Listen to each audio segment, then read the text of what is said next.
We are back with another unboxing video today, and this nondescript box has come from a watch company that I have not worked with in some time, probably 2 years, maybe a year now. Let's get it out and see what they have been up to. I will say that their new packaging is much improved. This is an Aliexpress piece. Usually you just get one of those crappy little boxes, don't you? But this is definitely a step up. You may get a inkling of what this is from Cadisen, of course. They have released a new addition or new dial to their homage of the 50 fathoms. Right, I have opened this in a way that, yeah, that's not how it should have. Okay, it should be that way. I'm still new to this. This is like the third video I've done, okay? Leave me alone. Their usual fillers, and there it is. You can obviously see straight away that this is designed to homage. The question is, would this be a better option than the Swatch variants that they released last year? Well, I think it could give it a run for its money. So let's get it unwrapped and let's have a full look at it. So this is Cadisen's C8-239. This one is actually pretty cheap considering that it's a fully automatic movement. Comes in around £80 and you are getting a pretty good deal there in my opinion. Let me just give this a quick wind. Let's get it running. Let's see how it looks in action and go through some of the basic specifications of this piece so you can have a little insight to whether it's worth that price or not. First of all, we do have a screw down crown and we have a nicely shaped case. Let me just get this a little bit closer and we can really have a look at it. So this is their newest green dial, and honestly I think it's probably the prettiest of the bunch. Let's have a go with that bezel. One thing that Cadisen usually used to fall back on was their bezel action. Now this seems to be a sapphire insert. I appreciate that because it gives a look of the original 50 fathoms. They've even copied the text to the 6 o'clock. Deep Explorer. It's not that deep, Cadisen. That's only 100 meters, you know. So straight out of the box, I'll tell you a couple of things that this watch is doing incredibly well. That dial sits very close to the crystal, or at least it gives that type of effect. And that's one that I really do like. It's pretty much unlike anything else that I see. I like a little bit of difference. The bezel looks absolutely huge against that dial. I personally like the domes and the effects that they give. This bezel is easy to get hold of. It's not a bad action. Good click to it there too.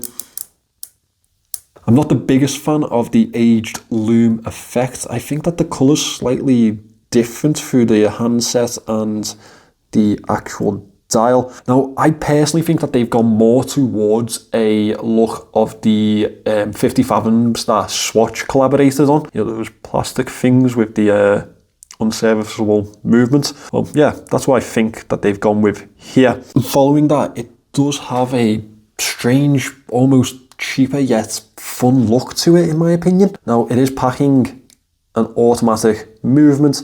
That is a bonus, but well, what can I say? It's an 8215. We know how much I hate that movement. And if you don't know how much I hate that movement, it means that you haven't subscribed to my main channel yet. You should definitely go and do that. It is 42 millimeters in diameter. That's a pretty standard size and really for a dive piece or a dive-esque piece. 47 millimeters lug to lug. That's going to fit quite nicely. They do have vertical brushing, and yeah, I'm not the biggest fan of vertical brushing. I just think it cheapens the look of a case in my personal opinion. The fabric band seems, I don't know, slightly stiff. We'll have to see how it performs on wrist. Obviously, give it the benefit of the doubt first. Unfortunately, we do have a mineral crystal. See, I think that they've done a great job in the design here. I just think the execution could have been slightly better, especially that, like, the look of it, that textured dial. Big fan. I really like how close they've got it to the actual crystal. Handset,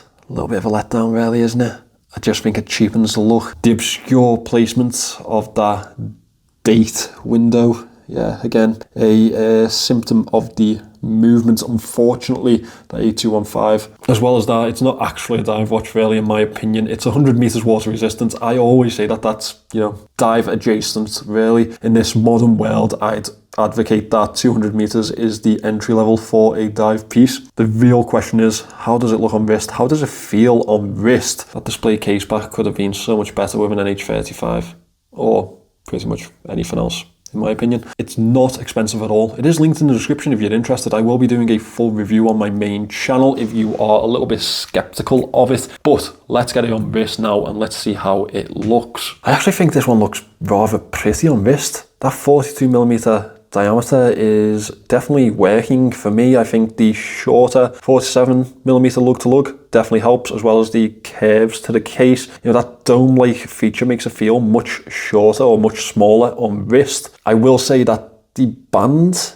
is not the greatest quality. It does feel like a cheap AliExpress NATO band, and that is probably, let's be honest, because that's what it is. This one is available on the AliExpress store. That's what's linked in the description. As I say, £88 on the modern pricing structure on AliExpress is not a bad deal. It's much harder nowadays to get under the £100 mark. Yeah, I think it looks good. I really do. It is available in multiple other colours.